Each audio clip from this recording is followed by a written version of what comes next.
Yeah, mic on? Okay.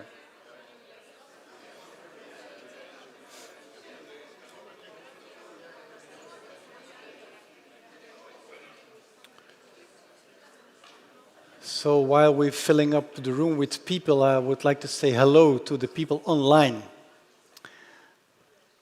So, good evening or good late afternoon, ladies and gentlemen, people. So we gathered here to celebrate the launch of our platform EU-FarmBook. And my name is Peter, but in the consortium I'm known as Pete. And I'm the least important person of tonight, because we're going to have some honorable speakers here sitting in a panel and having their lectures in a few minutes. So, but first I would like to give a few housekeeping messages. The event is live and it's also recorded. And pictures will be taken. So if that is a problem for you, so please indicate it to the photographer as soon as possible. And also afterwards, you might be asked for a small interview in an interview booth just around the corner. So also be prepared for that if you are asked. Of course, you can refuse. Don't forget, we are here for the launch of EU-FarmBook, a platform, but it's also creating a long-term alliance because knowledge, bringing knowledge into use is so important nowadays to stay competitive for foresters, for advisors, for farmers, organic farmers, young farmers. And so in order to keep sustainable, in order to keep competitive, in order to keep profitable, all those challenges are coming their way about every day in the week. And so this is what we would like to highlight during this event. I have to show the agenda myself. Let me try this device. There you go. It's pretty straightforward. We're going to have 3 speakers first for each about 5 to 10 minutes. Then we're going to have a panel where I will read, let's say, the bios of those people in a more elaborate way. And then Marion will close the session for today. There's also a QR code on your tag, on your label, so that will directly bring you to more information about the platform. It will be also the link to a more elaborated bio of the speakers. It will also give access to a feedback form, which we really would appreciate that you would fill that out, let's say, concerning this event. I think the Wi-Fi password was all around, so I think you might be already connected, so no problem. For the panel, no, for every speaker, but especially the panel, we're going to have, let's say, prepared questions up front. Then we're going to ask you if you have any questions to the panelists. And then, of course, we will not forget the online participants, because they can, let's say, put their question into the Q&A. And so then we can, let's say, make a selection of those questions and bring it to the panel up front. All right? So, yeah, I think it's time to invite the first speaker. So I have to look at my cards for the bios, because they're quite complicated.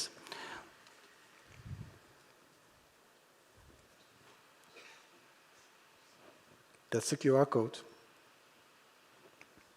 So, first speaker of today is Mr. Diego Cangafano, and he started as a European Union official since 1991. And half of his EU career was linked to legal work. He was a legal officer in the legal service of the EU Council for over a decade, which gave him extensive experience in litigation before the EU Court of Justice in Luxembourg. The other half of his career occurred in political and management positions, and in 2014, he was appointed director in the Agriculture Department, where he focused primarily on organic farming, but today he is the acting Deputy Director General at DG Agri. So can I please ask to the stage Mr. Diego Cangafano.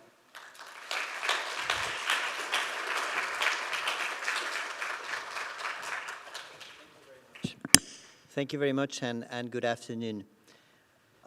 It's a real pleasure to be here today for the launch of the EU-FarmBook online platform with a very clear ambition to ensure that Europe's knowledge and innovation do not remain on paper, but reach the fields, the forests, and the people who work in them.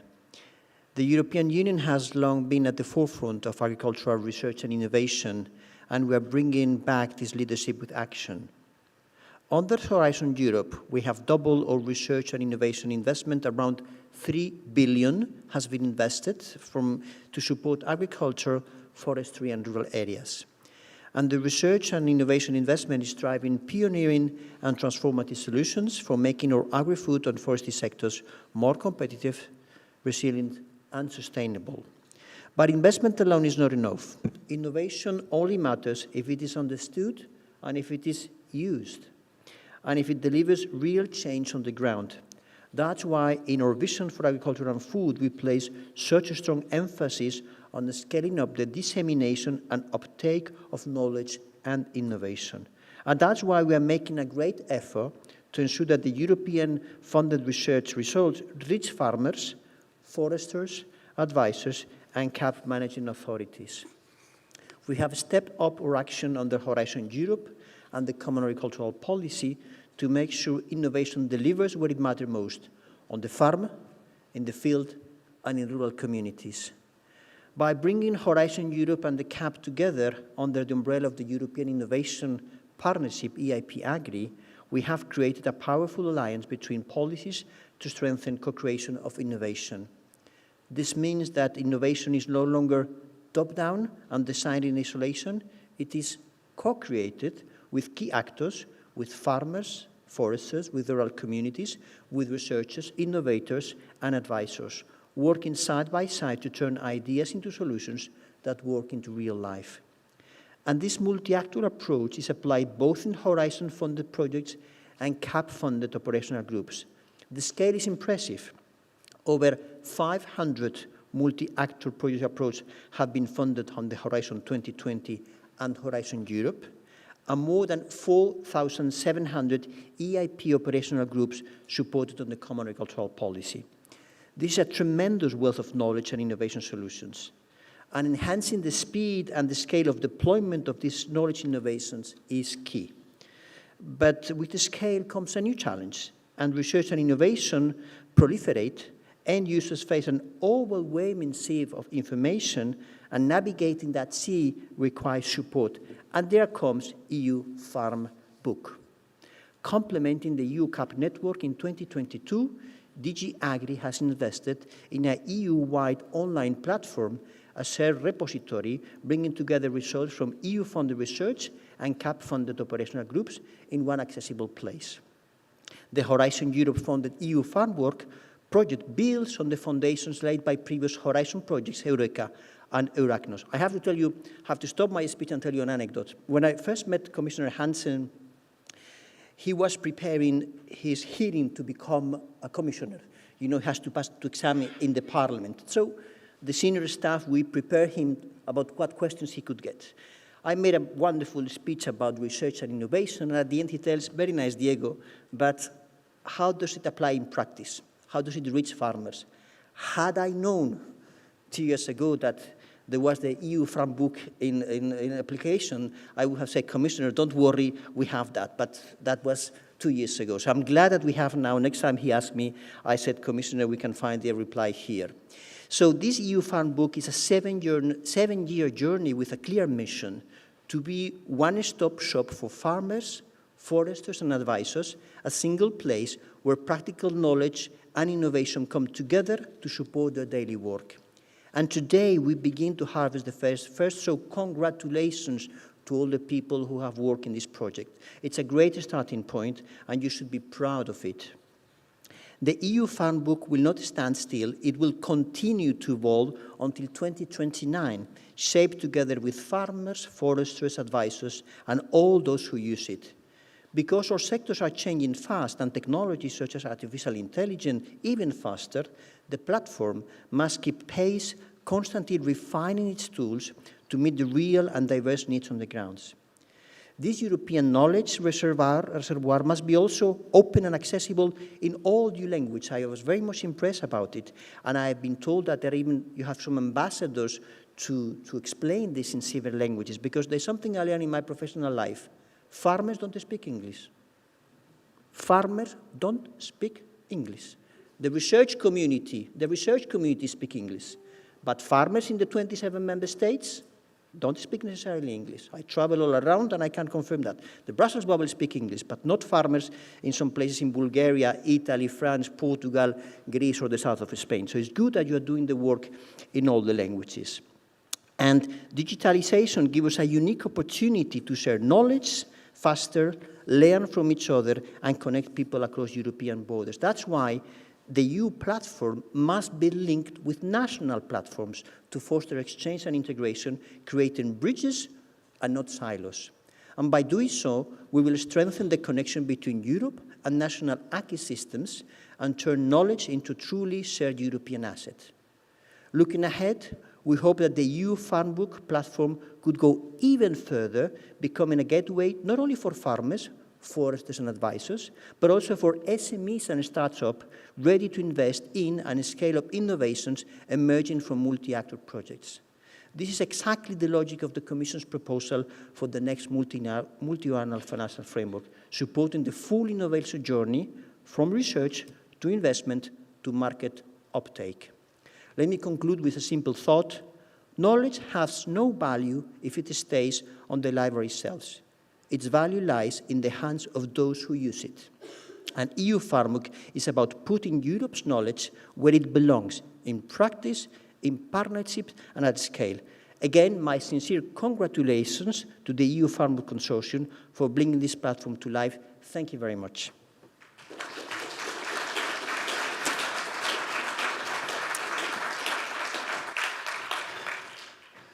Thank you, Mr. Kenge, for opening our celebration. And also thank you for reminding me about the ambassadors, because they are so important to us that they have a different color label. So if you see a green label, that is an EU-FarmBook ambassador.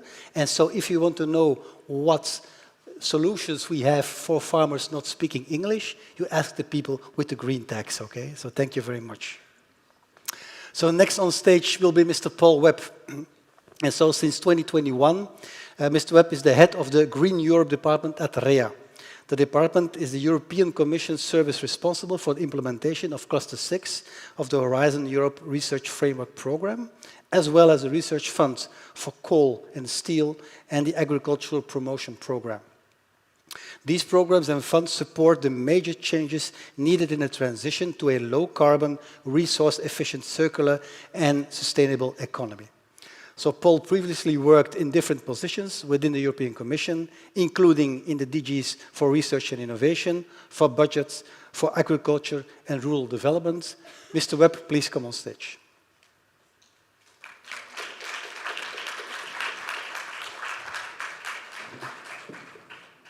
You forgot to show my We've got your headshot. There it is. There's my picture. Thank you very much.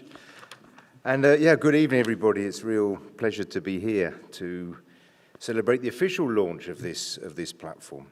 So yes, I'm the head of department at the European Research Executive Agency. We, the implementing agency, in fact, implement the relevant parts of Horizon Europe on behalf of DG Agriculture, DG Research and DG Environment. And we hopefully select the best projects, sign the contract with the consortium, accompany the project along its journey, and finally pay, which is not to be underestimated.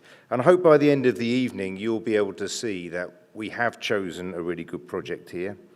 And I hope that the project officers in my department, especially Celine, who's sitting down here, have provided you with a really great service to help you get through some of the administrative complexities that you occasionally find in a European Commission project. And you've just heard this is actually a long-term, a high-value project. In fact, it's rare that I've seen a project that's been funded for so long and for so much money. So actually, we have some very high expectations from you. But one of the great elements of the project, and Diego just referred to it, is it's built on and extending other projects. and adding in new developments like open science, fair data, artificial intelligence, I'm sure. And sometimes when you're running a framework program, it's difficult to get this sort of strategic approach where you can build projects on each other and to start to get this process going. And I think I'm really happy to see this sort of approach, and I think you have to give credit to DG Agriculture for that. And I think the biggest learning point over the years is a need to better disseminate, better valorize, we call it, better use the results from the Horizon projects. And I think it's very obvious in agriculture. It's been a real problem to get research results into effective use in agricultural communities because of the gap between them sometimes. It's not that farmers don't want to take up new ideas, they have plenty of new ideas, but actually getting the information there with adequate resources to do it is the real problem. So I'm really hoping that the EU-FarmBook platform will help to bridge this gap between the research that is and remains very important and the practice. It's a priority for all of us. We need to turn this knowledge into action for more sustainable and resilient agricultural practices. I know the EU-FarmBook is a very big team, 29 beneficiaries, I heard, from 18 member states, I think I counted. It's fantastic to see such a scale of this project, to see so many people involved. I just really want to thank you for the work you've done before, and in fact, all the Horizon projects which have already contributed either in the past or now to this platform, because the synergies between these projects are so important. And please continue, because you've got another 3 or 4 years to go. You're only in the middle, there's a lot more to do, and we have a lot more to do collectively to try to get this right. We're very proud in the Research Executive Agency to accompany this project along its journey, and thank you very much for inviting me and for looking forward to hearing the panel in a few minutes. Thank you, Mr. Webb.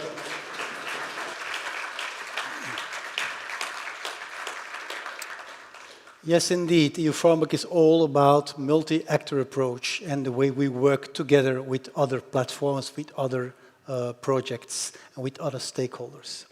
So it's high time to invite the overall coordinator of the platform, and that is Peter Spanhoven. And so Peter is professor and the head of the Department of Crop Protection. I'm going to push the button, Peter, okay? There you go. So he's head of the Department of Crop Protection Chemistry at the Ghent University since 2012. And the laboratory, as part of the Department of Crop Protection, is highly skilled in the monitoring of pesticides residues in crops and foodstuff and environmental samples. So Peter is the author of and co-author of about 70 A1 published articles, but today, especially today, most and for all, he is the overall coordinator of EU-FarmBook. Peter? Okay, thanks for the introduction, Pete. I want to thank you already beforehand, because in the name of the consortium, I'm really glad with the words that you just said to us. It's the trust that we feel, and this is really highly appreciated, and also the money. EU-FarmBook and me, myself. And people who know me, they know that he loves to talk about his family. And I found some member of the family, and he lived in the 18th century, and his name was Cornelius Martinus Spanhoven. What's so special about him? He was a book printer in the 18th century. And yeah, for people reading Dutch, they will see, okay, it's a newspaper about farmers. It's a farmer's news in the 18th century. And then you can start thinking, 18th century? Who the hell will read in the 18th century a newspaper for farmers? How is that possible? He said, oh, I believe I have people that will read my newspaper. I will start printing it, and maybe he is the first journalist, agriculture journalist in the world, or at least in the Netherlands, that thought, okay, I address myself for those farmers. And then I come to today. Okay, I'm standing here in front of you, and more or less the same question is raised. How you are making a digital platform, an online platform for farmers and foresters, who the hell will visit those platforms? No, no, no, perhaps they will not be able to understand it, they will not read it and all. No, I say, yes, I believe in farmers and foresters that they will visit the EU Farm Book. And I must say, I'm not the only one. And I'm really happy to start with other people that believe in EU Farm Book, and we made a nice movie out of that. Can we record the movie? I don't know where it is now for the moment, but we had the launch movies installed at this position.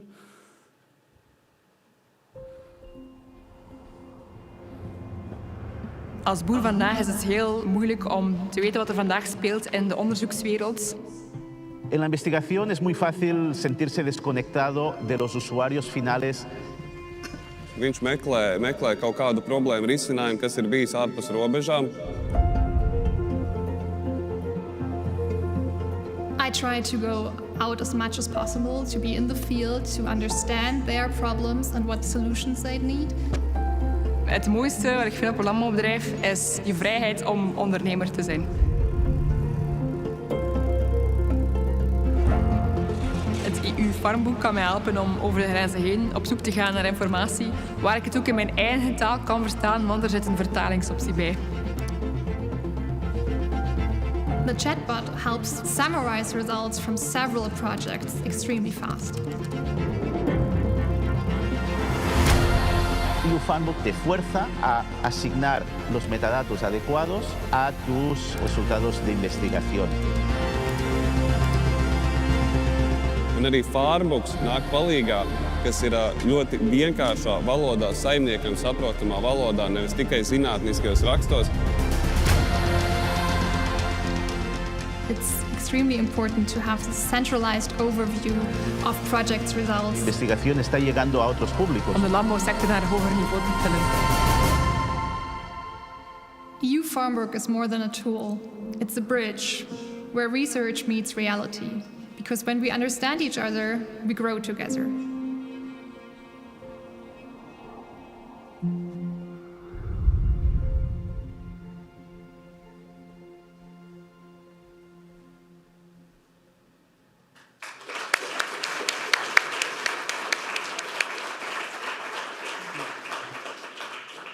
We finally know about what we are talking. That's the product we are making. And maybe you ask, Peter, how do you end up on this stage tonight? And I believe that I have to talk a little bit about what came before. And that's our history. And we learned it already, but 6-7 years ago, Sylvia, who is also over here, she contacted me and she said, I talked to a lot of coordinators of thematic networks and they all came to the same problem. And the same problems are listed over here. Language, we just learned it, farmers don't understand it. All this information, it's scattered around the world, all these websites, we don't find our way. And above all that, you're from university, but we need practical knowledge. We need something that a farmer, a forester can use in the field. And that information that is studied and developed and so on should go a little bit more fast. Let's work on it. And that is the point where we said, okay, let's think about it. How can we do that? Because first explanation is innovation, innovation. And I thought, okay, this evening, I'm from university, so at least I should show one scientific graph, but I will briefly explain. It's a Gauss curve, so it means that you have different tails, and you always have in society these kind of people that say, I pick it up very fast and I run in front, and then you have people looking at them, I run with you, and then you have other people, oh no, this will not work, and then you have people that say, no, I will not join you, I hate it, I will not go in that direction. But this is in fact what we want to work on. We want to have that innovation that is developed in research and people invented, we want to have it very fast into the field, because if we succeed in that, then we will have a right outcome of our work. So that's the point. I always think that, okay, this is in fact our society. This is how we all are, and also the consortium was a little bit like that. You must say 3 years ago, will it work, EU-FarmBook? Will it be good? I don't know. We had some front runners, yes, I believe in it, I trust it, and so on. Let's go, go, go, go. And then we had to get everybody on board, and then some people say, oh yes, this looks fine, and so on. And I believe we are at the stage where we have 84% of the people that say, oh no, I'm really happy, I'm part of EU-FarmBook, I enjoy it. And this is how we have to move forward, and we have to believe in something. And I believe in it, and I hope that by this night we can celebrate our work. What is the work? The work is not the printed papers of my relative in the 18th century, it's work in a digital highway. And the digitalization, you see it here, our history, okay, we first started with mechanical evolution, then electricity was invented, and after that it's automatization and so on. Today we talk about digitalization, and this is also why we are here. We are celebrating a digital platform which has to transfer something that is written online into practice. It has to serve the practitioner, the farmer and the forester. Sylvia said, okay, how can we deal with it? We start 2019 with Eurachnos. I'm happy that it's also in the commission, they still remember that we did already some starting work at that time. Eurachnos was a project that we said quite ambitious. We are the network of the networks, but it was a thematic network. It makes community, it makes thinking about, okay, what do we really need? So everything started over there 6-7 years ago. Then at that time, we were thinking, okay, this is how it should be shaped. So it's not that we say, okay, by one click and this is EU-FarmBook, so it didn't work like that. After that, we moved into Eureka, so from about 25 thematic networks, we moved into more than 130 multi-actor projects where we said, okay, we will serve you, we will deliver a service that you can use that is useful for you. And now it's EU-FarmBook, and EU-FarmBook is the materialization in the digital world of what we worked on during past 2 projects. Okay, so we learned it already, Leonie said it. It's exchange, it's acceleration of exchange, it's also acceleration of change in farming practice and forestry. That is what we are looking for. We want to have the world being more sustainable, being more improved, and that's what EU-FarmBook is as a tool. So what we are looking for, so maybe you a little bit more details, we are looking for not those scientific papers, that's Elsevier and so on, they do the job themselves very well. We are looking for that other stuff that is really of practical use. And then you can talk about, okay, texts, you can talk about how to do it yourself, videos, presentations, podcasts. Even they said, okay, let's store some data sets, we can use it and we can share it back. So this means that we collect those stuff that is not fitting in the current publication environment, and we believe this is the place where it should be in EU-FarmBook. We address farmers, foresters, and advisors, but also, yes, at the end, we want to serve the rural communities. So this is where we are looking for. And then another point is, of course, yes, I said it already a couple of times, we are looking for some innovations. So we make it readily available, accessible, so that people can immediately see it. We also are there to help those transfer into practice. And then finally, yes, we also have certain things that, okay, you made something, let's connect to people, let's build up a community, let's say, okay, this person is really the expert, I will bring you in contact with the expert. And that's also one of the points that the EU-FarmBook is looking for. Because this is the platform, we have seen it in the movie. The platform is a combination of 2 recent developments in our society. We have those multimedia channels where they say, okay, interaction and so on, and you can contribute to it and so on, you can talk about it. So that's one part of EU-FarmBook, and the other part of EU-FarmBook is that I showed the symbol of Wikipedia in main time most people trust what is inside Wikipedia. It's checked, it's valued, and so on. So therefore, we have those combinations of interaction with the society and sharing trustful news.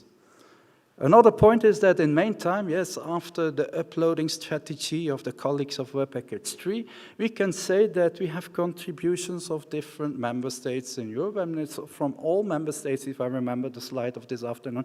So it means they are present over there. So it means that all member states in meantime start using EU platform, or at least institutions, projects, or whatever that are localized in different member states. They start thinking about, okay, EU-FarmBook, this is something that we can use, this is something great. Next to that, I need to talk about the functionalities, because we do have some functionalities, and this is the one slide I will present tomorrow also during the Agri-Food Days. So they asked me, okay, please make a summary in one slide, and this is my summary. First of all, okay, practical knowledge of farmers and forests, that's what we know. Second, multilinguality. So it means that your knowledge objects can be translated in different languages. So this is an automatic translation, but it is there. So if you say, I don't understand, push the button and it's in your language. Thirdly, project pages. This means that we want to build up a research community, we want to connect projects, we want to make a network, we want to link people, we want to share contacts, we want to give access to people that know what you want to know and that can give you the answer. So it means this tool is really a point where you can say, okay, let's use it. Next to that, AI assistant. If you need help, then you can ask a simple question. It's not ChatGPT or Copilot today, it's EU-FarmBook. It's the farm assistance of EU-FarmBook. What's the difference between those other chatbots and us? It only looks at our database. It doesn't look for fake news around the world. It just focuses and it studies what is inside EU-FarmBook, and it replies with an answer outside to you, looking inside EU-FarmBook. And the last point, of course, that's the most exciting one. It's for free, so you don't have to pay for it. So why are you waiting? Voila. So there is one point. You have seen those cubic. In Belgium, it's a habit when young parents have a new baby that family and friends, and they come and visit you. And when you are over there, then you get a small present. And that small present is similar like this one. It contains a little bit sweeties, it contains a little bit, even chocolate inside it. So it means that, voila, take it. You will see that our newcomer is called EU-FarmBook, and that's why we are here. If you want to do something like this, you need a great team.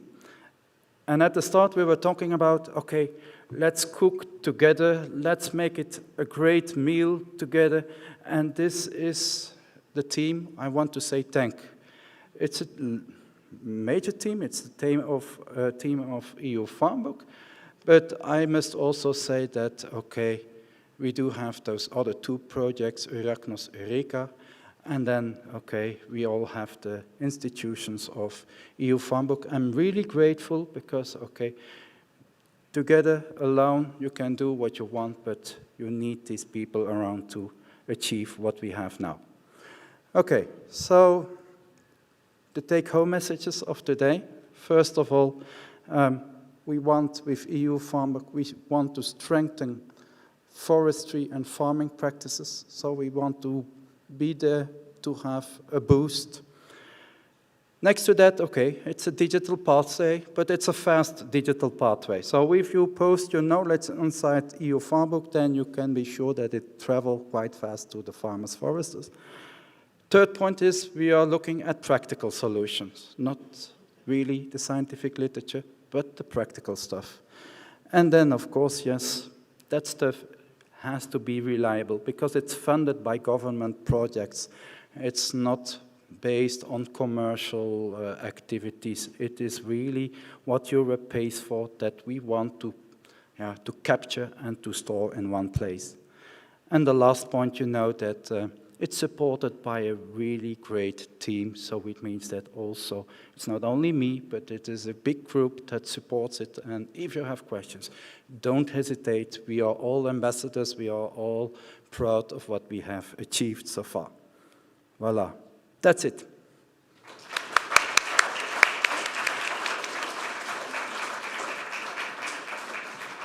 Thank you, Peter, for the inspiring words. Yes, we are a team. High time to go to the next part of the event, and so first, it's been taken care of already.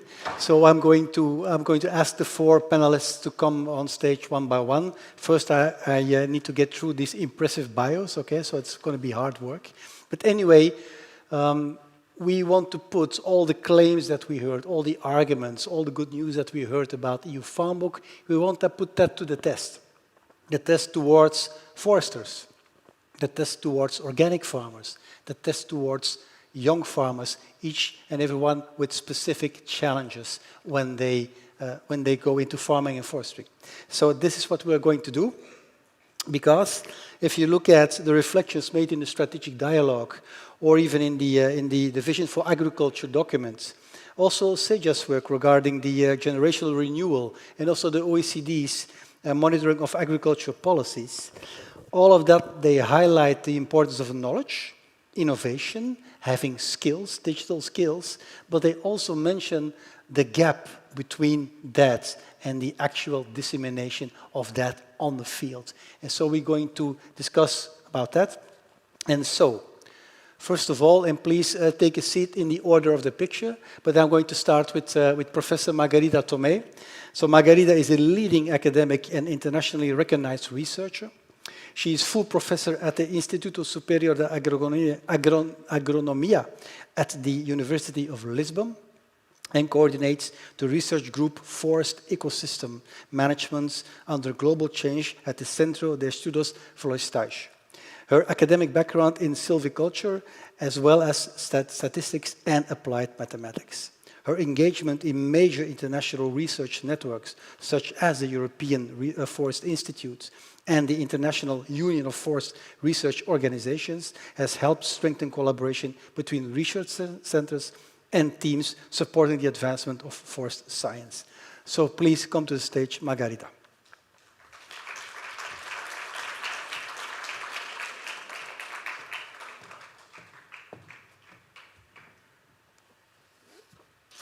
Let me see, where is your seat? Third one there. So, next lady is Lauren Dietemann. And Lauren is an agroecologist passionate about cultivating a more sustainable and equitable food system. Since 2020, she works at Feeble as a project manager and communication specialist in international research projects, focusing on knowledge sharing and capacity building that transforms scientific findings into practical tools, just the way we would like to do it. For farmers, advisors, and policymakers. So Lauren co-manages the Organic Farm Knowledge Platform, launched in 2016 through an EU project to provide free, evidence-based advisory materials and facilitate farm-to-farm learning. The platform since evolved significantly through collaboration with the various EU-funded projects and its international editorial board. And today we had breaking news. She also starts a dairy cow farming. So welcome to the stage, Lauren.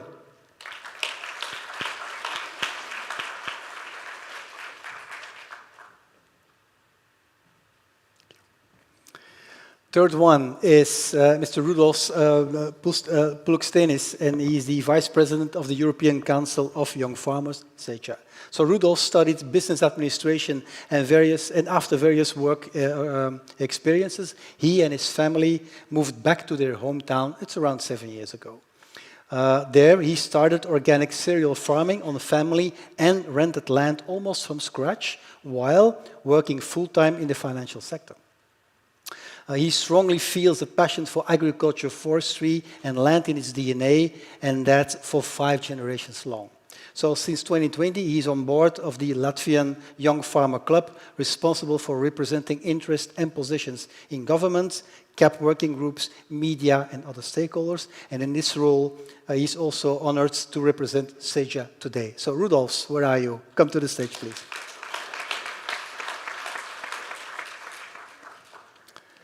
And last but not least, Mr. André Laperrière from Gaudan. So André was born in Canada, where he completed postgraduate studies in administration and industrial relations.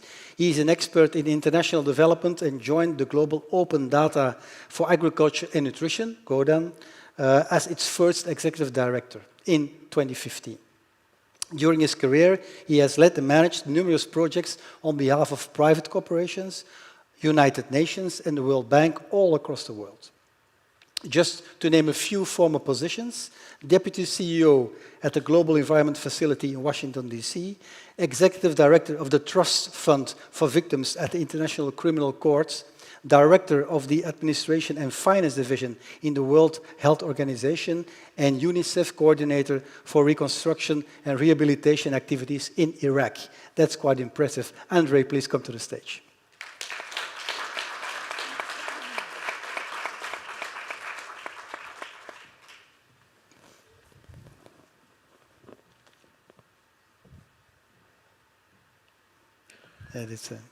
The light shines in our faces when we go up to the stairs, yeah.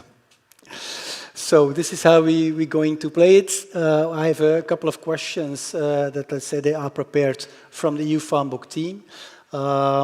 We will, let's say, point who will start speaking, have, let's say, the first opinion or first discussion. We will turn to you after a few questions, and of course, then, meanwhile, people and colleagues will come to me with some questions from the online audience, okay? So, they're guests, they're panelists. So just to warm up, and I'm asking all speakers, so I will just go, let's say, from left to right, just to start. So looking at the next 10 to 15 years, what does competitiveness really mean for you in agriculture and forestry? Because that is a key word. What do you see the biggest current gap between the knowledge and the innovations we already have, and what is actually used at farms and in forests today? So competitiveness, what does that mean to you? André, can you have the first opening, please? Oh, yes, sorry. So, yeah, I'm blinded by the light, sorry. Yeah.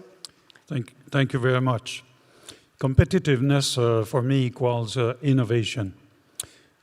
One of the challenges we have is that agriculture is, by definition, a very traditional type of industry. So to implement innovation requires maybe an extra effort in convincing, explaining why we should innovate. And in fact, we have no choice. Why? Because of two main reasons. One is climate change, which makes agriculture more difficult than before, and forestry. And second is the global integration of food markets. Both of these make it more difficult, so force us to innovate. Now, innovation, let's be clear, there's no magic bullet there, so there's not one single innovation that takes care of all the problems. Innovations means using the best possible practices for your farm, for the type of farm you have, for the location where you are, the type of crops that you intend to use, and what is your goal in the long term.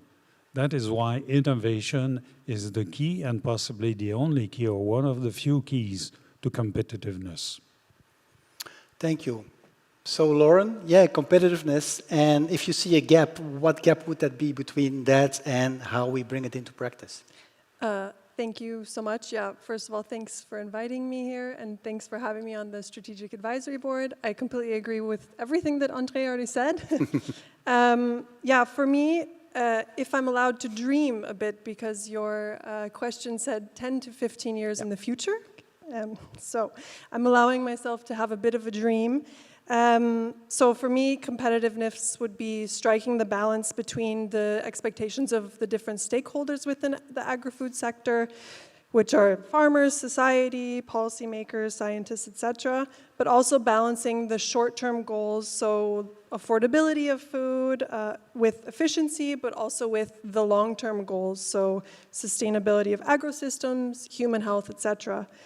One way I see to achieve this, when I'm allowed to dream, is going beyond the classical economic models that we currently rely on and integrating the hidden costs of our sectors.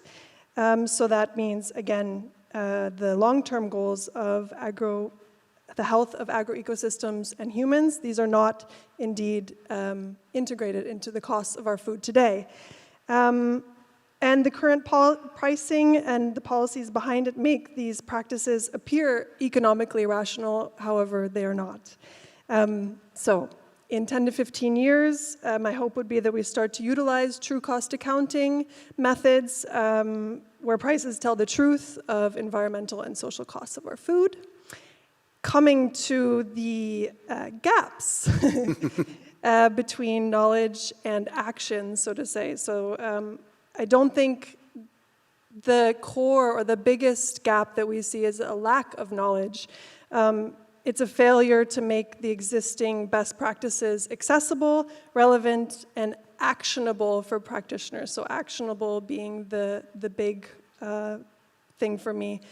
Keywords being incentives, coming back to the policy landscape and the finances behind farms. Thank you, Lauren. Yeah, Margarita, competitiveness in forestry, what does that mean? First of all, I want to thank the opportunity to be here. And just to mention, I'm also a farmer nowadays, agroforestry farmer, cork, oak, and sheep. So I'm talking as a researcher, but also as a farmer. And talking about competitiveness, other than what my colleagues mentioned, I think that it's very, very important that foresters and agriculture have a large competition with other professions. Nowadays, it's very difficult to attract young people to become foresters and to work in agriculture. And I think we have to look at that. Of course, that the EU-FarmBook is for those that have already decided to become farmers, of course. But the EU-FarmBook can help, because becoming a farmer or working in agriculture has to be attractive, has to be profitable, and I'm not an economist. I think that we should have our agriculture being profitable for the landowner, but also to be sustainable and to take care of the environment. So we should think about compensating farmers and foresters if they work in a different way, more sustainable, looking for ecosystem services. And I think then agriculture and forestry will become more competitive, and more young people will be attracted for this important profession. Thank you. Yeah, Rudolf, young farmers and competitiveness, how does that work? Yes, good evening, ladies and gentlemen. Glad also to be here as an opening of this baby. So when we look at from farmers' side and also foresters, I would say that first we need to recognize that farmers are innovators on a daily basis. And it's not only at tech or like tech industry we innovate on our practices we do, but it's also, I like yesterday's sentence that the farmer leave service could be one of innovations, that the farmers have holidays. It's not something new, but we don't do it in practice in all member states. And then when it comes to young farmers especially, it's about also, if we want to invest, we need to have capacity in banking. We need to have money to invest, because, as you said, 10 to 15 years is the cycle of investments farmers make on a daily basis. So I just remember that the first forest I planted was 14 years ago, and now I can see the result of a good investment, good choices. So it's a practical-based daily ideas and solutions we want to see in the future. So, thank you. So the next question is for Margarita and for Lauren to start, and then we check the two gentlemen. So many analyses underline that a lot of knowledge for more sustainable and competitive systems already exists. But dissemination and practical uptake remains too limited, especially in forestry and organic farming. So I would like to have your opinion on that. So what does effective knowledge sharing look like in your sectors? What could be the main bottlenecks then, if you see, for example, fragmented information, languages, trusts, time, digital access, and how then can networks such as EFI or FIBL help to overcome these obstacles? So I will repeat the question for you, Lauren. So I will start with Margarida. So yeah, the practical uptake in forestry and effective knowledge sharing, how does it work? No, Margarida starts. Yeah. Okay. Exchange of our results. We have to think that we have very different types of farmers. We have the young farmers, and all the young farmers I know, they are very prone to innovation. We don't need to be worried about them because themselves, they come to us and they want to be informed. The problem is that, at least in Portugal, we still have a lot of forest owners. I'm not calling them foresters, because in practice, they are not doing anything to their farms. And nowadays, with climate change, the forest fires are becoming more and more problematic.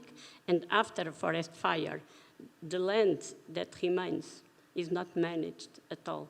It's a forest that is not managed. And I think that it's very difficult to provide innovation to those foresters that don't want to be helped. That's one particular difficulty. I don't know how to solve. I don't know how the EU Farm Book can solve this problem, because the EU Farm Book will be very, very useful for the young farmers and some old farmers that are. I may talk you, I'm retired, recently retired, and I see that there are a lot of what I call senior farmers, people that retire. We are still good to work, so we come back to our villages, and most of us have some land there, and we want to do something with our land. And we are also prone to receive innovation because we have been working in different topics. And so I think it's also an opportunity. But there's a large majority of foresters that do not do anything to their forests. And so it's a governance problem. And I don't know how to solve it, how to pass innovation to them. And we have to think about it. Okay. We will try to solve it with you, okay? So just give us some time. So Lauren, we were talking about effective knowledge sharing, for example, in organic farming, and then the possible bottlenecks that you would see in that sharing, and how then can networks like your organization and IFOAM, for example, help to overcome those gaps. So how's your vision on that? It's a lot of questions in one question. I know. I'll do my best to keep it short. So yeah, talking about effective knowledge sharing, so specific to organic agriculture, because that's the sector that I'm focusing on in my work. So I think it applies to all sectors, actually, how I chose to answer it. It requires going beyond this top-down knowledge transfer model, which we're moving towards, and it's been pushed through the projects coming from the EU as well, which is really nice to see. But it does unfortunately persist. So this, and how I see an effective knowledge sharing in organic would be learning ecosystems is how I like to think of them. So really providing opportunities for stakeholders to learn from one another, in person first, but also of course online. So learning from each other in person and also online. And someone who mostly works in EU-funded projects, I think co-creation with practitioners needs to start much earlier in projects. Ideally in the proposal phase, we often forget who we're working for, and then we, in the end, try to get them involved at some point throughout the project, and I think that needs to be flipped on its head, because they know what best they need. Stakeholder engagement and knowledge sharing tasks should also be higher priority in projects. This is also a trajectory that we've seen within the past funding mechanisms, which is nice to see. And lastly, to not forget about the economic side of things. So farmers are entrepreneurs, first and foremost, and practical uptake of innovations rely heavily on this aspect. Yes. And now coming to the bottlenecks.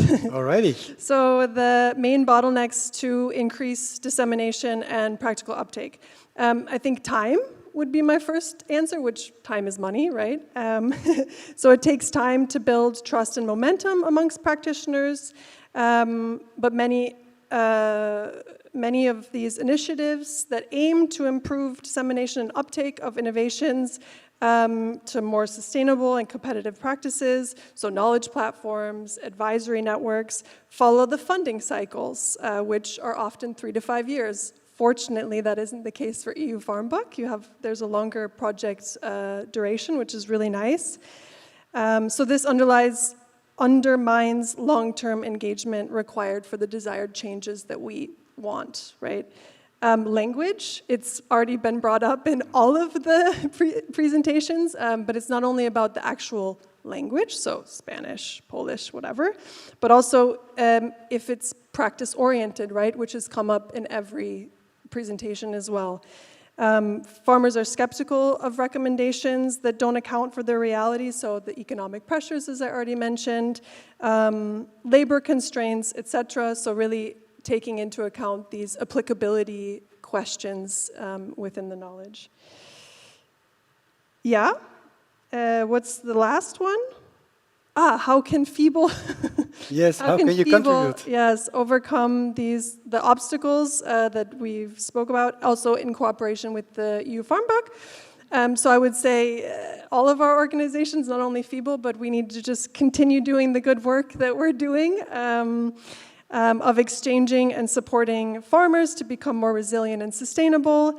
For example, providing extension services with research-backed knowledge and materials that take into account their reality, creating space for exchange, but also coming back to my answer to the first question about true cost accounting, really pushing for more equitable incentives and market instruments to support them in their transition to more sustainable systems.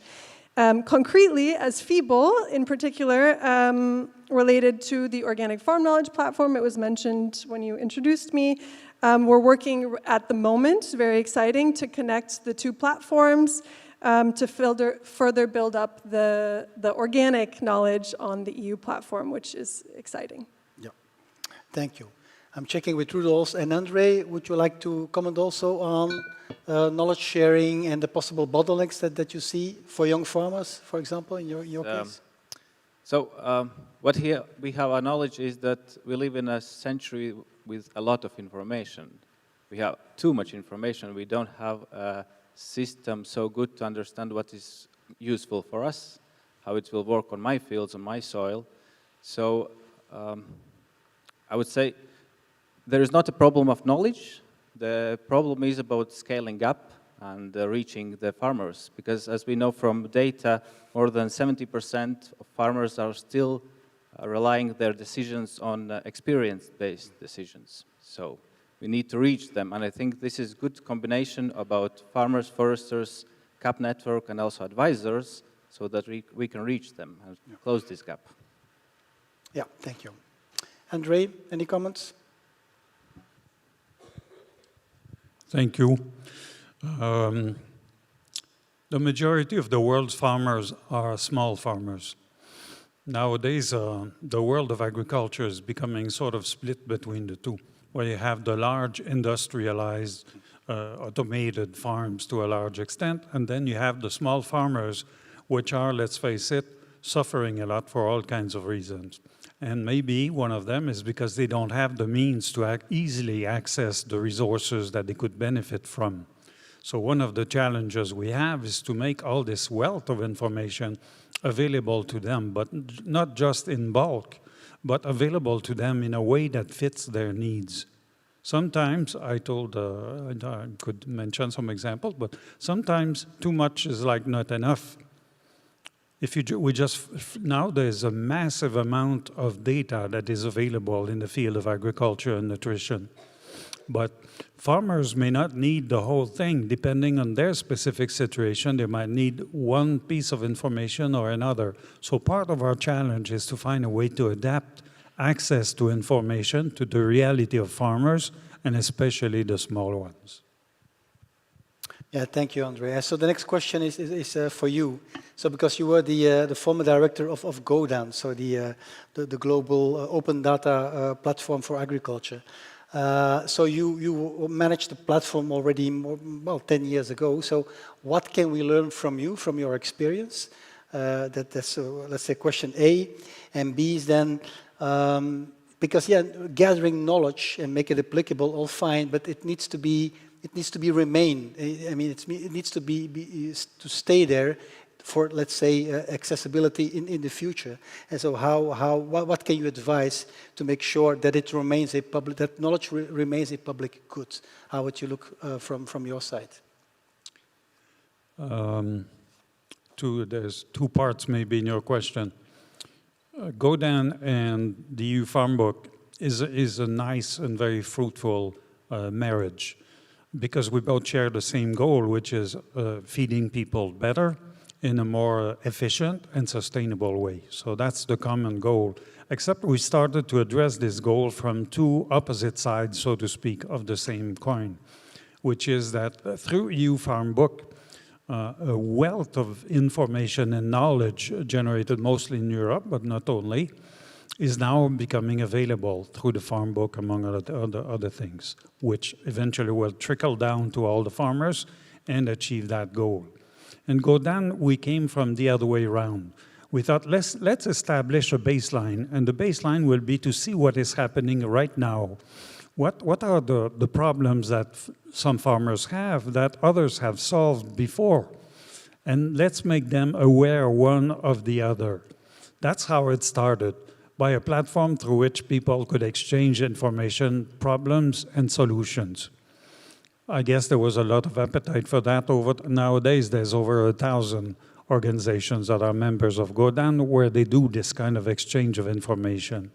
Research came as step 2, because a lot of small innovations became known suddenly all over the place, and that caught the attention of research institutions. So that's how research came in. Well, in the case of Farm Book, it was more or less the other way around. But in the end of the day, we're both together. I'm sorry, I missed the second part of your question. What was it? I have to also check back with you then. So how can it remain a public domain? Yes. For this, it needs to be adopted. And how do we do that? Let's think of it as a circular kind of system. Now we have a wealth of information available, but there has to be a buy-in by the farmers, in particular, by all those, the foresters, all those that will benefit from it. And the way to have this adoption is not only to explain, to convince them, but to make them own it. And how do we do that? By having feedback and integrating the feedback in the farm book, so to make it a living animal, so to speak. That's how people will adopt it, will relate to it, will own it. That's how it will become sustainable and will last. Yeah, thank you, Andre. Rudolf, so a question for you. So, what do young farmers and new entrants, because Margarita is a new entrant, okay? So, so how can young farmers and new entrants, how can they take most of EU Farm Book? I mean, if that would be the ideal platform, we're working on it, okay? What do you think young farmers can take first, let's say, first and for all from the platform? Well, I will start with, I remember 2 or 3 years ago when I was introduced by EU Farm Book, there was no idea and no thoughts about AI assistance, right? And it amazes me that you have managed to implement it and really fast. So I think that's a good step. And well, I don't have a really answer, but I think this is a process we will develop together, and I hope farmers will be co-developers with this project. So, and we will make it more useful within the time. I think it will be a process of developing it. And how would, just in your opinion, how would we become indispensable? What would we need to become indispensable, meaning we can no longer be missed by young farmers? What should we do to get to that level? Could be marketing. Yeah. Well, as I mentioned before, it's a practical-based experience that farmers use mostly. So it needs to be showed how to use it, and then it will be adapted pretty fast. Okay, thank you. I have still a few more questions, but I think it's high time to check with the audience. So first I'm going to ask a few questions from the audience, and then somebody will bring me maybe already first responses online. So I just need to stand in front of you, because otherwise I'm blinded by the light. So I can say I'm so high, but that can be misinterpreted. So please raise your hand. Someone will bring a mic and ask it. First of all, state to who you are asking the question, and then state your question, please. And also state your name and your organization, if possible. Oh, thank you for bringing a little bit more light. So, can I see some hands, please? Or at least one hand. Okay, so first over here and then over there.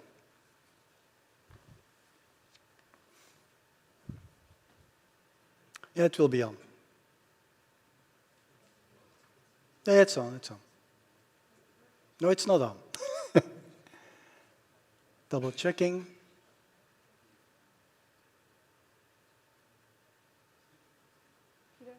Yeah, test it. Can you test it? Otherwise, I bring a mic from here. Take one of these. No? Oh, so test again. Test again. No. We have many here. We have lots of micros here, so no problem. Please do.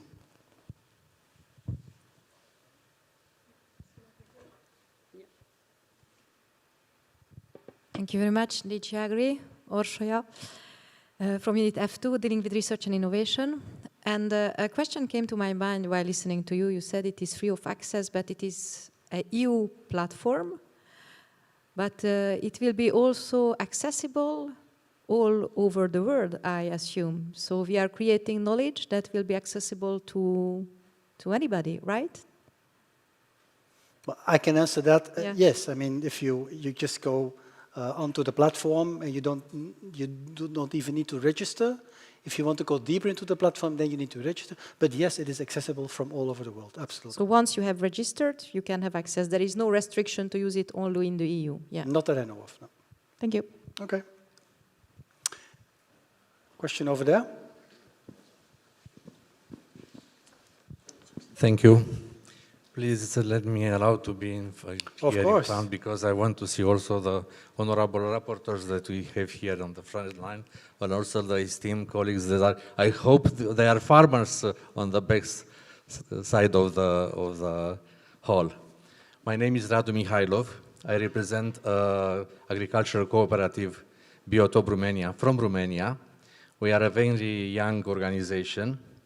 On the first 2 years, we start to help the farmers to transfer from conservative production to organic production. Okay.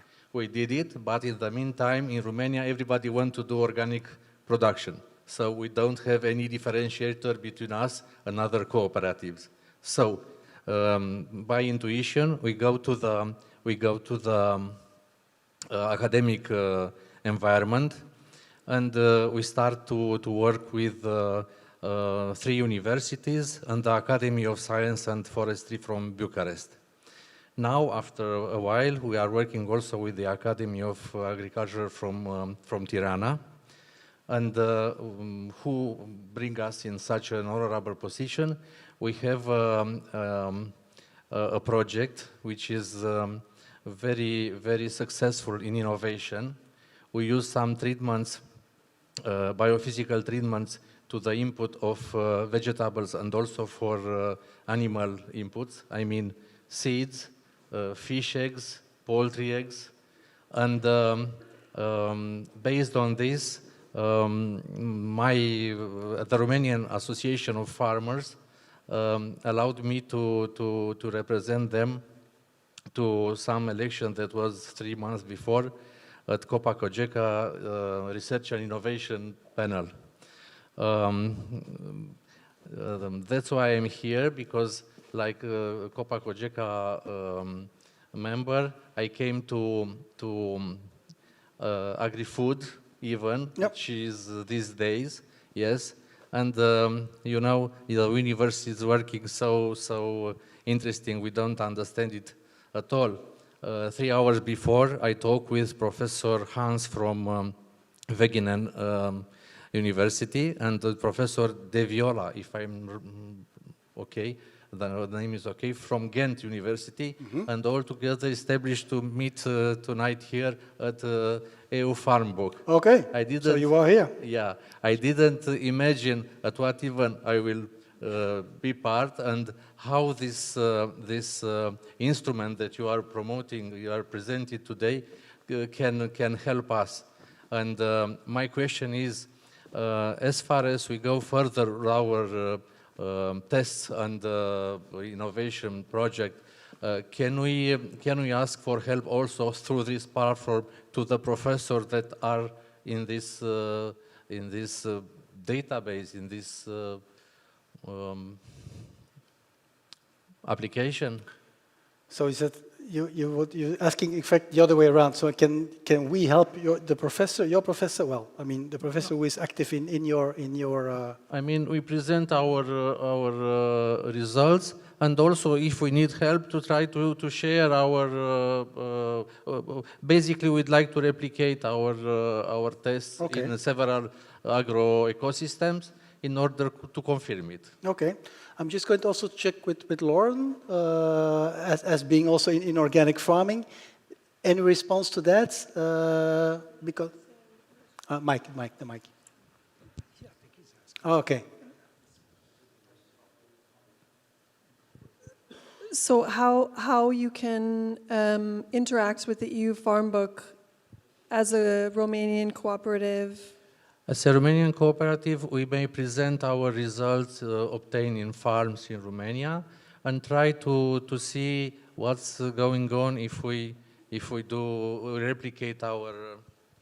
I think this is a question for us. So it means that I think so. we are working with ambassadors, and I'm really happy because we do have a Romanian partner, and this is in the room. I think Mark can stand up.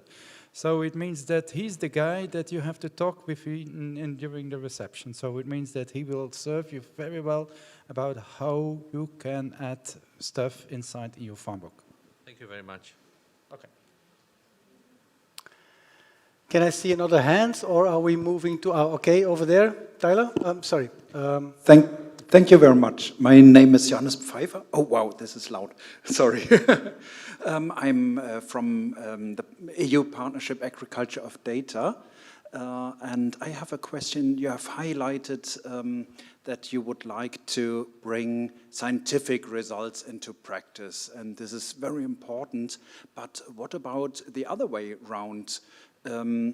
Will also raw data from farms be provided for researchers, for example, or for policymakers with the EU FarmBook, or is this not the aim of the EU FarmBook?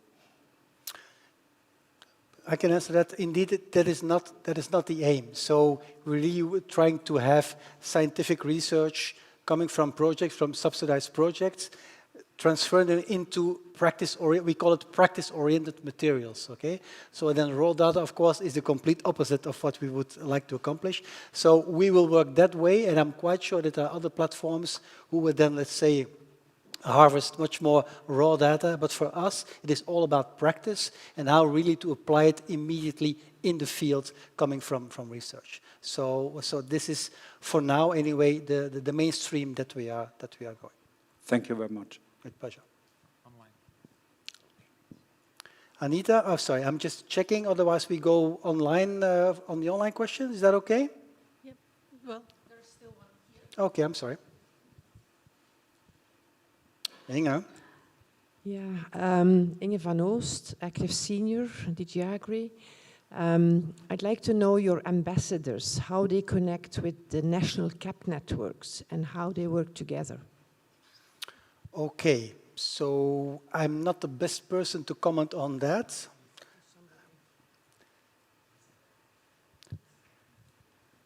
But we might go to Mark and Lisa, yeah. I mean, why not go to Mark and Lisa? Mark, you would like to respond? Yeah, it's you. It's going to be you, Mark. Well, that's a very nice question from Inga. So my name is Mark Redman. We are responsible for the networking around the farm book. An important part of that network is our 19 ambassadors. A significant proportion of those ambassadors are what we call national ambassadors, but also we have some very important sector ambassadors. We have SEJA, representing young farmers. We also work with Kopo Kojega. We have IFOAM. We have Euragri. But the important thing is we do have a number of these national ambassadors. Those national ambassadors are representing the EU Farm Book in, I think it's 12, 13 member states. Now, they have the ambition to be connecting with the so-called national CAP networks. And in particular, they have the opportunity to be talking to those national CAP networks about the opportunity to connect directly with databases in those member states, particularly in order to develop a direct pipeline between the farm book and these national databases. Now, that process of developing those relationships is taking time. And this is very, very important, is that the farm book is still under development, and the farm book is still slowly developing these networks. But these CAP networks are a very, very high priority. We begin in those member states where we have ambassadors, but at the same time we are also building connections into the neighboring member states. It's a networking process. It takes time. It will take time to mature. But now that we have a viable product, we are now in a very strong position to take it out and to make these connections. And as far as the question, I think it was from Domnul Mihai, from Mr. Mihai, I think it's very important to understand, to make the point that the primary objective of the farm book at the moment is to promote the dissemination of the results from EU-funded projects. These two types of projects, you may be familiar with these Horizon Europe projects, so they're very high priority, but also at the same time we have these more local national projects of these so-called EIP Agri operational groups, which you may also be familiar with in Romania. So I think that's an important point of clarification. In terms of other types of connection, other types of bridges with the farm book, we can discuss this on a one-to-one basis. Sorry, I spoke for a long time, but I thought that was some important clarification. Yes, Mark, thank you very much for clarifying that. I guess so go on with the online question. Yes, please. Can you check a few questions online, and if they are for a specific panelist, please indicate who should answer. Yeah, well, here I have a more generic question for all the panelists. Okay. So what is the panelists' opinion on the best ways to reach farmers and foresters? So what is the best way to reach farmers and foresters according to your experience? It's one of the questions, it's also on my paper, so it's really great. Lauren, would you like to start? What is the best way to reach? Best way to reach farmers and foresters? Yeah. Oof. That is quite the question. I think I said it before and I'll say it again. I think in-person contact is extremely important first. That's how you build trust and you can get to know and be on the ground and see the situation. And then also providing research-based knowledge to support these changes that maybe the farmers and foresters want to make. So that's what I would say. Okay. Yes, Andre, please. On the practical side, my spontaneous response is through associations and organizations. There are millions of farmers around the world, and there are hundreds of thousands in Europe as well. Maybe there'll be a day where individual contributions will be fully capitalized on, but in the short term, groupings has so many advantages. It gives you more of a voice, so you can be heard better, and by doing so, you get to network and maybe find out that you can solve your problem directly by putting your forces together. So groupings, associations, I think is one of the basic starting blocks. Thank you. Margarita, you have a mic over there. Okay. In our connection with the farmers and foresters, there are two problems, two aspects. One is we need to solve their problems. We need to talk with them, to engage with them. We can use the associations of landowners, because it's easier to talk directly with them, even if it has the problem that not all the farmers are in the associations. But anyhow, we have to solve their problems, and we also have to give them new ideas that come from our research. I think that the best way to get in touch with them is first we have to solve their problems. Then we get trust. They trust us. Then, in a second step, we can give them new ideas. And I can give you an example. A long time ago, we wanted to put a EU project. We talked with the Association of Landowners and asked them, what is your main problem? And their problem, in Cork, the trees have a large variability of quality among trees. So when a landowner wants to sell the cork, usually the buyer comes and says, your cork is not very good quality, so I'm not going to pay you well. And they told me, we want to develop a methodology to sample, they didn't call it sample, to estimate the quality of our cork so that we can make a good deal with the buyer. And we worked together with them. We put on this sampling. It started in 1992. They have been done it, and in 20 years, I called them yesterday, in 20 years they made 1,100 samplings, which is equivalent to around 9 million of cork arrobas, and arroba is 15 kilos sold. So the landowners of these associations of landowners, they trust us, and now we can give them new ideas. Another level of collaboration. Yeah, absolutely. So, and I think that the EU-FarmBook is very good for both, because with IE, the EU-FarmBook can solve a lot of problems. And if the EU-FarmBook will be able to solve some of the problems of the landowners, they will trust the EU-FarmBook, and they will put additional questions. That's my opinion. Yeah, okay. Yeah, Rudolf, what about young farmers? Please don't say TikTok. So I think it will be different from member states also, the approach how to get more farmers.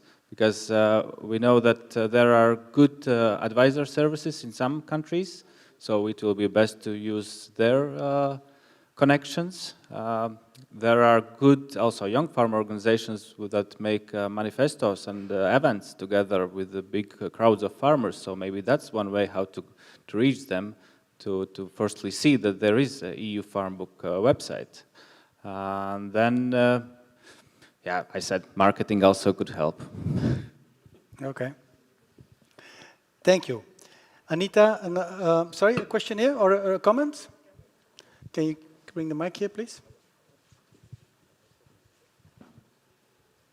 Thank you. I don't have a question. I have a comment, and I think you are going to like it. I must confess I was not planning to come here. It was my policy assistant who convinced me to come. And I thought I was going to make a nice speech, and now I go home like I do on a regular basis. But I am amazed for what you're doing, because this is exactly what we need. So I have several proposals to you guys. First of all, we should meet again. We should meet again, and maybe 1 year, to see what happened since today, 1 year later. The Agri-Food Days will be around the same dates, so that's a good excuse to come back to Brussels. Second, I need to explain this to my commissioner, what you're doing. I need to explain this to my Director General. I kindly ask that you explain to my staff. We have 900 people in DG Agri. They should know what you are doing, this EU-Farm. And again, really, congratulations, because this is exactly what we need to disseminate all the good research. So really, I am impressed. So I have to thank my policy assistant to convince me to come here. So really, it's Natalia. You all heard about Natalia. So it's thanks to her. So really, well done. I'm really amazed what you're doing. So well done, well done.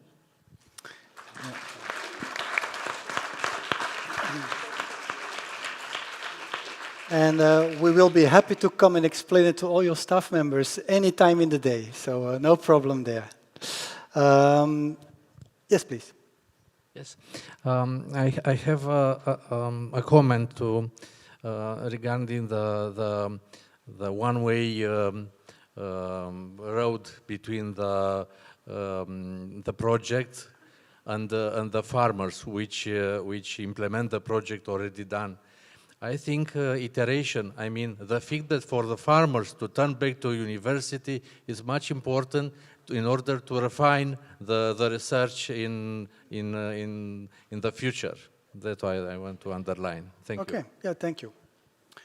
Please give the mic to the lady next to you. All right. Anita, any other question from the online audience? Yeah, there were still two, but I guess one of them was answered already. Okay. This one is half answered, and it's a question to Rudolf's and maybe some others if you want to Okay, comment. Rudolf starts. So can EU-FarmBook play a role in the generational renewal of the agriculture and capture new entrants? Yeah, generational renewal, that is one of the challenges you are facing, right? Yeah. Could be. I'm not a predicted person that can predict future, but definitely this is one of tools that we are looking for in our practices on daily basis, what we do. So probably there will be some cases that helps a lot to make better decisions on trusted information that we can look and find it. Yeah, okay, thank you. Just, I'm looking at the time. I have a closing question for all of you. Is that okay? Just to have a comment, and that is, if of course each of you could choose one practical commitment that the EU-FarmBook and its partners should make tonight. Okay, so we commit to something to ensure that the platform will truly strengthen competitiveness, sustainability, that it will strengthen generational renewal. If we would commit to something today, what would that be? Can you give us good advice on that one? Andre, would you like to start? My wish, my advice, my wish really is that for the next phase of the farm book, that a special accent be done on how to help the farmers. We learned that in Go Down when we convinced, I guess, a lot of people of the benefits of sharing data. But the next question that came after that is how do we do it? So I feel that there will be a number of farmers that will ask similar questions around the farm book. They will say, it's great, but I might need help to do it. So we must have that in our mind and maybe keep this as a priority for the phases to come. Okay, thank you. Lauren, what should we commit to? Yes. So actually, it came up already today in our meetings before this evening's event, and that's around governance, around the future sustainability of the platform. I think it would be very interesting to commit to practitioner and/or advisor co-governance. So committing to a certain percentage of the editorial board, so let's say 50% of the editorial board would be made up of farmers, foresters, and/or advisors. Yeah, I think this would ensure, that the platform indeed represents the needs of the stakeholders that you're indeed targeting, and hopefully have the impact that we're hoping for in the end. Yeah. Thank you.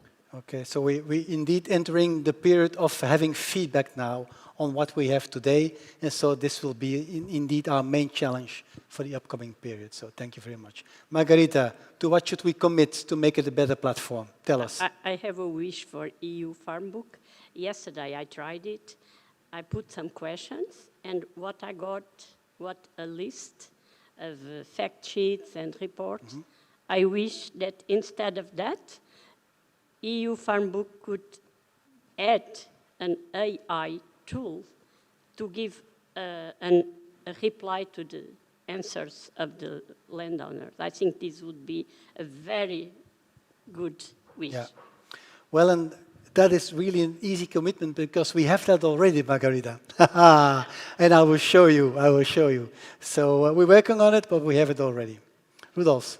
Yes, I think the co-development in the future will be really essential for this project, that we adapt the things we can't imagine today that will come into a daily basis. So I hope we will adapt it fast. And also, my personal commitment could be I will tell it to at least 10 people that haven't heard about it. Yeah, that's my personal. And then I would say, I love the question about the new entrants. So maybe this would be possible for EU-FarmBook also to look at the projects that are just thinking about to get into the horizon or different EU projects that could make connections there.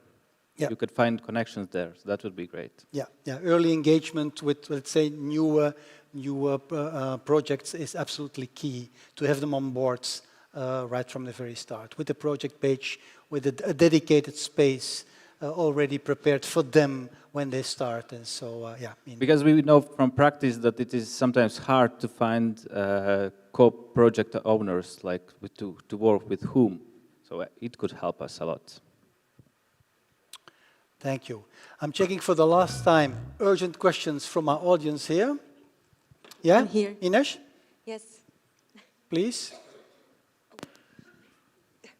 Thank you very much for taking that last question. So I was wondering, in fact, like if you are not using in the EU-FarmBook the very rough information that you could get from the farmers or the users, is there any way, or maybe in the future of the project, to use those very information and evidence to support the scientific agricultural agenda within the European Union? Or And what do you mean with the agricultural agenda, like the CAP, or? I would say that if the questions, the relevant problems that farmers are facing, if it can be a way to gather in a very efficient way all those issues, and after being used as very evidence for future reflections.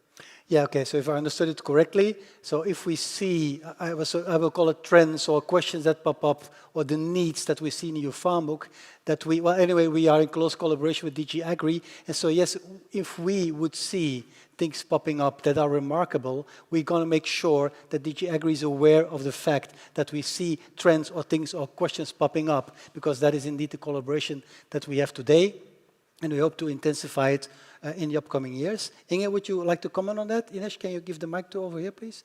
Thank you for that question, by the way. Oh, sorry, Anita? Yeah, maybe it's important to understand what operational groups are doing. So these innovation projects of the EIP, some of them are preparing agricultural measures for the future. We have in Ireland several projects that ended up in the next period into agri-environmental measures. So they were tested out in operational groups. The information of these operational groups is in EU-FarmBook, so everybody can learn from it for their own agricultural policies or the implementation they want to give to the CAP. Okay, thank you. We really are short on time, so I also would like to respect the people online. So, can I please have a round of applause for our panelists? And thank you very much. You are freed from duty, so if you want, you can leave the stage and take a more comfortable seat, not as much in the spotlights as you did now. So thank you very much. We're going to have a drink afterwards, okay? So be careful for the stairs. Help each other. No accidents, please.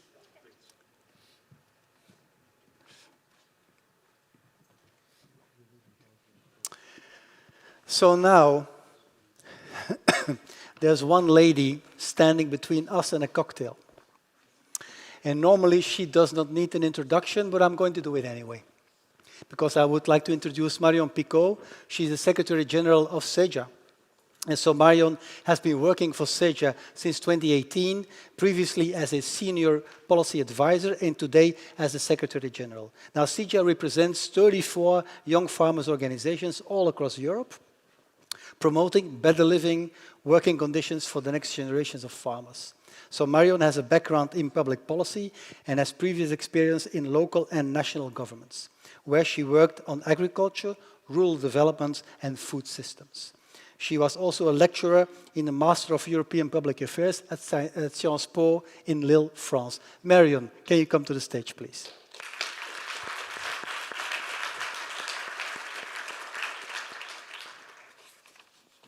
I need to clean up first. That's okay, take your time. Ladies and gentlemen, it is my pleasure to be here today on this very important event for the EU FarmBook Consortium. I have to say, every time I'm going to events, to meetings with institutionals, I keep repeating that name. And every time I get the question, when is it available? And to be able to tell them that we already have a product and to actually show them directly is a big pride of us in SEJA. And I really want to state the importance of this platform and to thank the great work of the consortium. It's truly an honor for young farmers to be part of this adventure. I would like to give you a bit of an explanation of why we think in SEJA that the EU FarmBook is an important project. First, in today's world, starting a business in agriculture is not an easy task. And never has practical knowledge been so fundamental to our everyday work in SEJA, but also to the everyday work of the truly tremendous young farmers we are working with. As we know, some years ago, the competitiveness agenda was a bit far away from us, but since last year, we have the report of Mario Draghi, in which the role of knowledge, innovation, upskilling, reskilling is very important. The sole issue is agriculture is not part of this report. So we need to reestablish that. We need to show with platforms such as the EU FarmBook that our sector can also contribute to the big EU's objective, including competitiveness, innovation, but also security, cohesion, social inclusion, and bypass a lot of the very essential topics that our union must face at the moment. I want to tell you as well that the importance of the EU FarmBook goes far beyond the farms and our agricultural sector.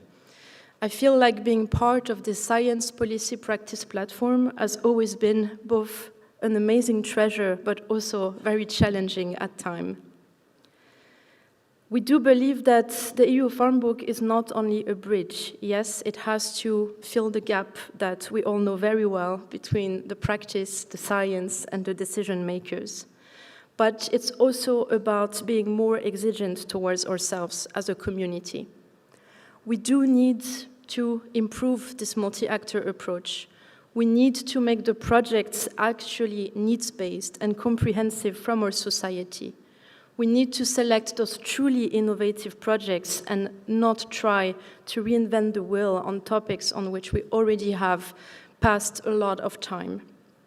And especially, we need to ensure that there is the replicability of good practices across Europe, because to us, we are living a moment in the EU where there's an attempt to renationalize, where there's an attempt to destroy what we have in common. And through the projects that we are putting on the field together, we are able also to say that we still need to continue that dialogue. We need to continue to find out what are the practices that are workable for the farms, for the sustainability transition, and for the many other objectives that we have as a community. The policy context is certainly very challenging. We have a reform ahead of us, and with this reform will come a huge set of challenges for young farmers, first and foremost, but also for this very community we have in the room. Specifically, we will have to make sure that the agricultural knowledge and innovation systems that are part of the CAP are adequately funded in all the member states. With the new national plans, this challenge is even more pressing than ever. We will have to ensure as well that as a sector, we are not overlooking very important novelties, such as the EU Competitiveness Fund. There is no reason for our community not to investigate what we could do out of it and to seize its opportunities. And last but not least, this reform will not only refine the lines of our policy, it will also refine the lines of how we work together in this very room. We will need to innovate, we will need to keep bringing the knowledge even to the more resistant parts of our society, and you can certainly count on the support of young farmers to do that. So to end, and because I know that you are in a hurry to go to the cocktail, I would like to thank a few very important people to the organization of this event, starting with the project partners who have created this space for us to be able to discuss. EUFRAS, specifically Anita and Edgar, Consulai, Ines and Joachim, and of course our very own CIJA project team, Mario and Anna. Thank you to all of you, and a huge thanks to the consortium. Thank you, and have a good evening.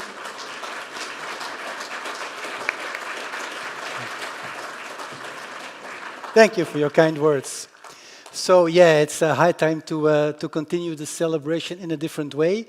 Just two small things. Can we just get maybe a green label for Mr. Diego Kanga, because I think he became an ambassador, right? Is that not correct? And then, yeah. He can explain everything as from now. And two, for the consortium members, whatever cocktail you're going to have, I need you tomorrow at 9 in the other venue, okay? Don't forget that. So please, thank you very much. Also, thank you for the people online. And so it's time to have a cocktail and celebrate. EU-FarmBook is here, and EU-FarmBook is here to stay. Thank you very much.